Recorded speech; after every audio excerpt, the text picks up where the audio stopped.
When we look throughout history, we can see that time and time again, wherever there is oppression, one of the key things that happens is that people start to internalize that oppression and they begin to distrust their own voice, their own stories, their history, and the truth that they have to speak. They wonder if they really measure up against this invisible standard. And that is the cause of imposter thoughts, not anything wrong with you. And I've talked ad nauseum about dismantling imposter thoughts, including a few previous podcast episodes on the Campfire Circle. I'll drop them in the show notes, but I'm not going to stop talking about it because I have found that it is what prevents so many thoughtful and impactful people from getting visible, especially on a platform like LinkedIn. But the most effective and long lasting way to build trust and community as an expertise based small business is honestly, it's to share that expertise. It's to share your stories and your truth publicly, imperfectly, loudly, and proudly. And so in this podcast episode, I'm going to talk about a few specific flavors of how imposter thoughts can show up as you begin to build your thought leadership brand, along with actionable reframes that you can practice to have a different thought in the moment and begin to serve your people in a deeper way. And I've been thinking about this a lot, especially as I develop a new offer that's going to drop on June 7th. It's a slow study. It's a go at your own pace, deep dive into your own foundational personal brand message. It's an interactive love letter to yourself and your deeper why. It has the questions and the exercises that I go through with my one-on-one clients so they can establish clarity in their unique thought leadership expression and stand out as they stand up for their mission. So go ahead and click the link in the show notes to get on the wait list, and I will send you the first episode of this audio course ahead of time for free. Trust me, you want to get on this list. Okay, let's get into it.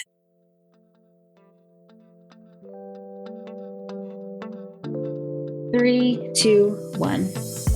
Welcome to the Campfire Circle. I'm your host, Tanya Bhattacharya, and I empower purpose-driven women in building influential personal brands that drive change and raise revenue. We all talk about getting a seat at the table, but why though? Who wants to sit in a stuffy boardroom anyway? Let's reimagine the ultimate space of leadership as a campfire circle, where we share stories that inspire movements, build brave communities to huddle together with for warmth, and where there is always room. Come sit with us. So there's this great book that I read early in my career by Dr. Valerie Young, who is a go-to guide on imposter phenomenon and the co-founder of the Imposter Syndrome Institute. So this book is called The Secret Thoughts of Successful Women. And in this book, she talks about 5 different types or flavors of how imposter thoughts can come up. And so these 5 flavors are the perfectionist, the natural genius, the expert, the rugged individualist, and superwoman or superman or superperson. And so more than one of these flavors can show up in any given moment, depending on what's going on. But knowing that this part or this energy is coming up in the moment can help you begin to come up with a new thought or a new way to approach that moment. So the most common one is probably perfectionist. So the thinking here when showing up on LinkedIn especially is, okay, every post has to be exemplary. I have to show up as this ideal, perfect expression of myself as a leader 100% of the time. And this is different than wanting to just do a good job because you're, representing something bigger than you, whether it's a mission, a company, etc. That's all fine and well. We do want to do a good job. But when you find yourself feeling like you have to deliver a flawless LinkedIn Live, or you won't post anything until you have the perfect verbiage or the right amount of batched content ready to go so that you can stay consistent, or, the list goes on. That's a setup for not only disappointment, but ongoing cyclical imposter thoughts, because it's actually a self-fulfilling prophecy that you're not fill in the blank enough, right? Smart enough, prolific enough, perfect enough. But listen, perfect is impossible. It's unrealistic, and it's actually unhelpful, right? Perfect is unhelpful in this work. It's not relatable. People don't want perfect. People want to see our human side. And it's our humanity that attracts people to us, not a typo-free LinkedIn post with just the right emojis and just the right selfie.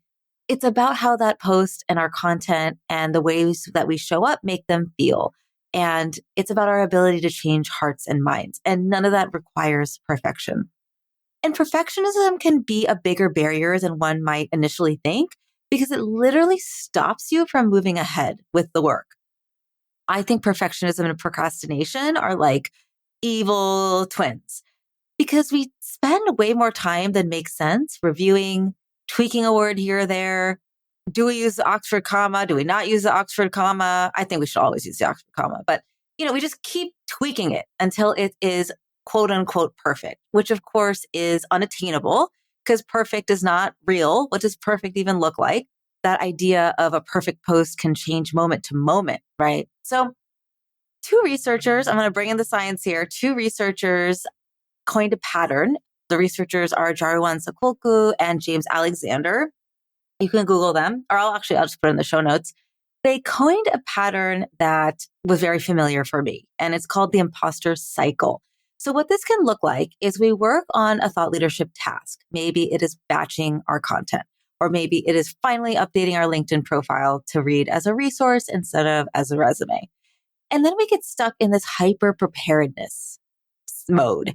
We keep working on the thing until the words start to lose their meaning. The morning has bled into the evening and we're still working on the same task. And let's say we do get that thing done and we share it with the world. And let's say it does well. People engage. Folks reach out. What might happen is that instead of internalizing it as a success or a job well done, thanks to our own competence, we start to tell ourselves that success was due to something outside of our skills and our abilities. Oh, the algorithm just happened to show it to a lot of people. Oh, a lot of people were online at that moment. So of course it did well. Like that's the imposter cycle. So of course the imposter feelings continue cyclically because we make it a self-fulfilling prophecy that we are not good enough just as we are. Yikes. So when I find this happening, which I do all the time, I like to use these reframes. So not everything requires 100%. We don't need an A+. It is okay to work in drafts. Showing up with love and positive intention is enough because the reader, the ideal client, the beloved human being that I'm trying to reach does not need me to be perfect. They need me to be me. And that's all I can give them. And that is enough. And showing up trying to reach perfectionism negatively impacts others, right? Like I don't expect my clients to be perfect. I don't need my mentees to be perfect. I don't need my spouse to be perfect. I don't need my dog to be perfect. I adore them all for who they are and for showing up and for doing their best. And then finally, done is always better than perfect. And we hear that a lot, but it really is, especially because everything is a test. So once we put something out there, that's when we can find out how people relate to it and tweak from there. If it never leaves your head, you're never going to know how to improve it and turn it into what it's meant to be, right? So that's what I have to say about that. So the next one is natural genius. So the difference between a natural genius and a perfectionist is that the natural genius judges themselves on ease. And look, I'm all about ease. I'm all about building an easeful business and being lazy on LinkedIn. But that doesn't mean that we should expect ourselves to know how to do something without being taught or expect to get everything right on the first try.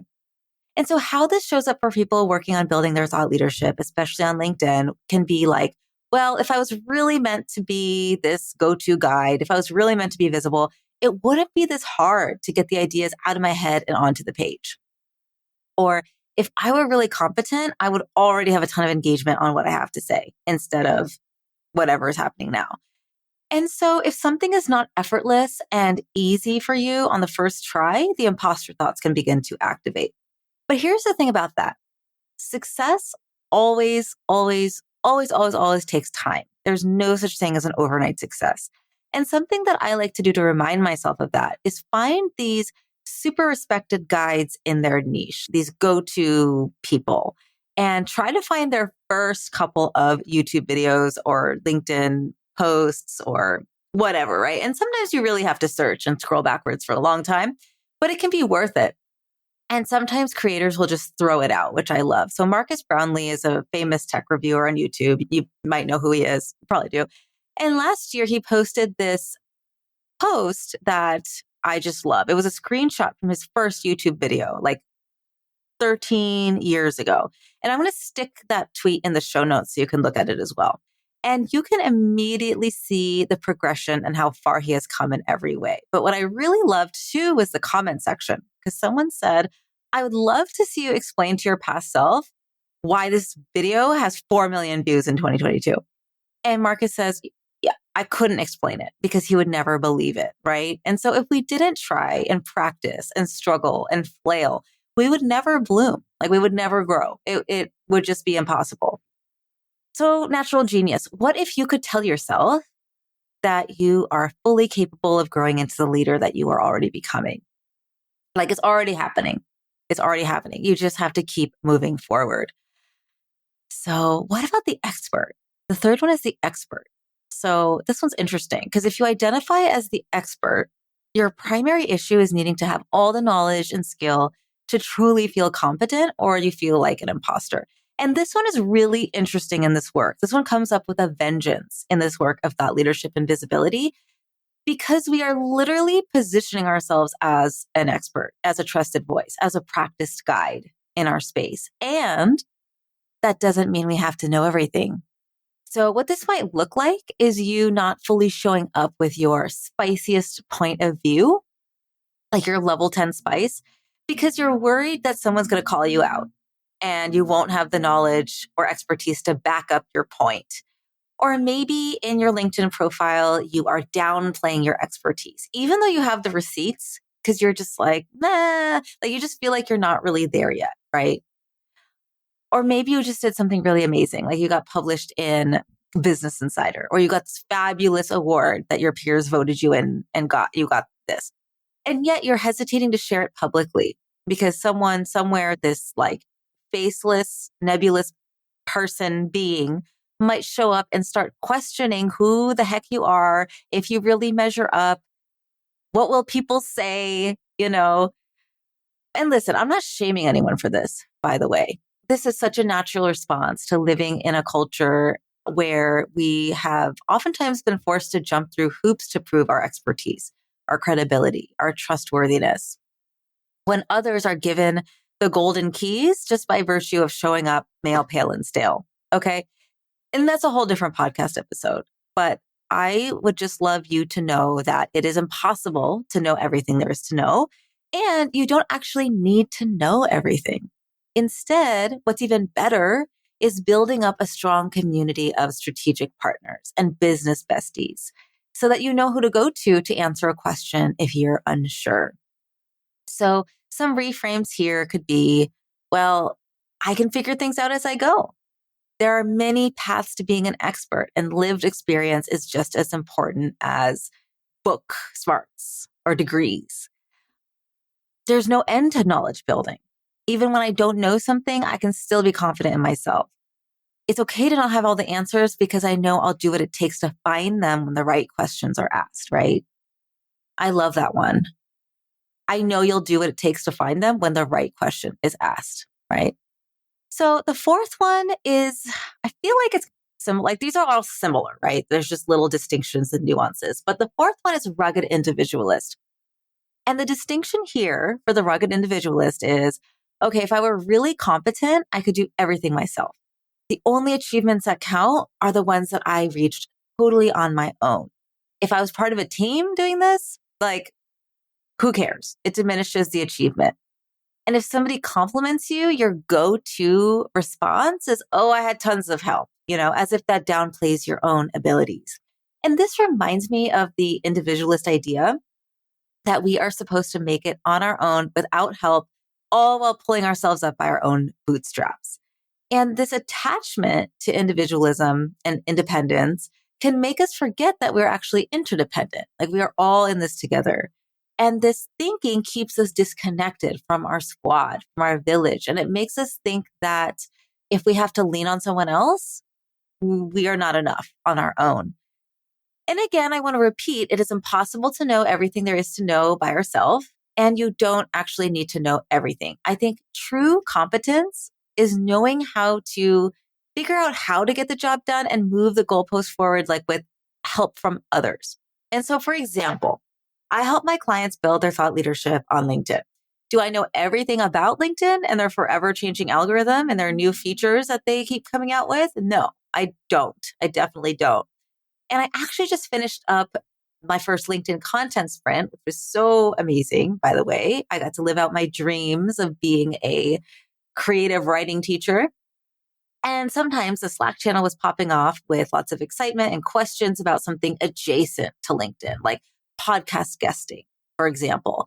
And sometimes I'd find myself without a go-to practice to answer for some questions that came up. But guess what? It's all good because I have a community of experts in branding and visibility in all different ways and nuances who are about a spirit of abundance. So whenever I have a question, I know exactly where to go and I can bring back that expertise to the group, which if you think about it, is really a value add for the people that I serve. And it can be for your people too.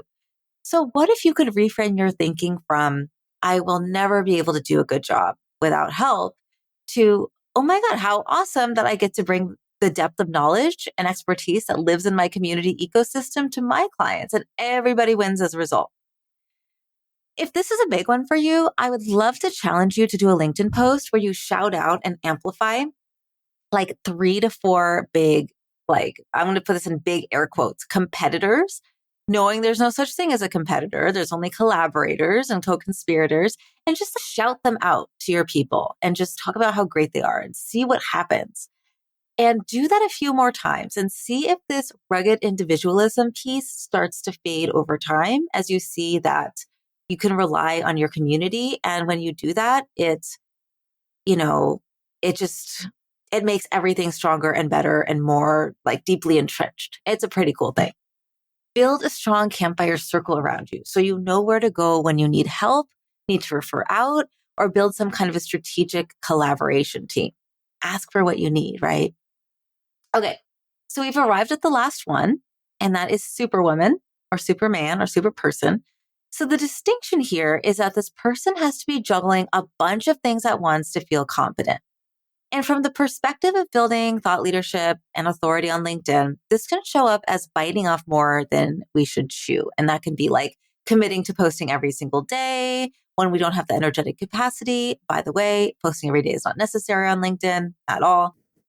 Maybe it's saying yes to all the invitations you get for coffee chats, all while you're managing a full client roster. You're always adding more to your plate to be enough. This can also show up in scope creep, repeated scope creep from the clients that you do serve. Boundaries are beautiful, and yet I know that they are easier said than implemented, especially for our super people. So I think in the moment, you could ask yourself, okay, self, is this about doing enough or is this about being enough? Or if I say no to this request, might that create space for a more aligned yes that will actually move the needle for my brand or my business? So what do you think? Can you see yourself using these reframes? Can you think of a new reframe that works actually better for you? Or is there a different distinction or flavor of an imposter thought that has come up for you while you're working on your visibility and authority building? I would love to know. But I think no matter what, the commonality here is that these reframes are about changing our personal definition of competence for ourselves. And chances are we hold ourselves to a much higher standard than we do our peers or our competitors or definitely our loved ones. So, I mean, if you like think about a business bestie or a work wife or somebody that you voxer back and forth with, if you see them share something on LinkedIn with a little typo or a little incomplete thought, you don't lose any respect for her. It's like, there she is again, being a lovely human being, doing her thing. She's so great. Can you give yourself that same grace? Because the sooner we right size our standards for ourselves, the sooner that our inner chaperone, however flavor they show up, will begin to ease their grip on us. And one of my favorite quotes by James Clear, I have a lot. I mean, really, it's the whole book, Atomic Habits. But one of my favorite quotes by him is every action you take is a vote for the type of person you wish to become. And so I would add it's a vote for the world that you wish to build. And so each new thought you create makes a difference. It ripples out in ways that we can't immediately see or predict. So I would love to know how these reframes land with you and get your thoughts. Okay? I'll talk with you soon, friend. Thanks for listening. What'd you think? Leave us a review on Apple Podcasts, or even better, reach out and let me know through lumosmarketing.co. Yes, that's Lumos, as in the illumination spell from Harry Potter. Because when you shine, magical things happen. You can get social with me on LinkedIn, and of course, check out the show notes to stay in touch with our guests. Let's talk soon.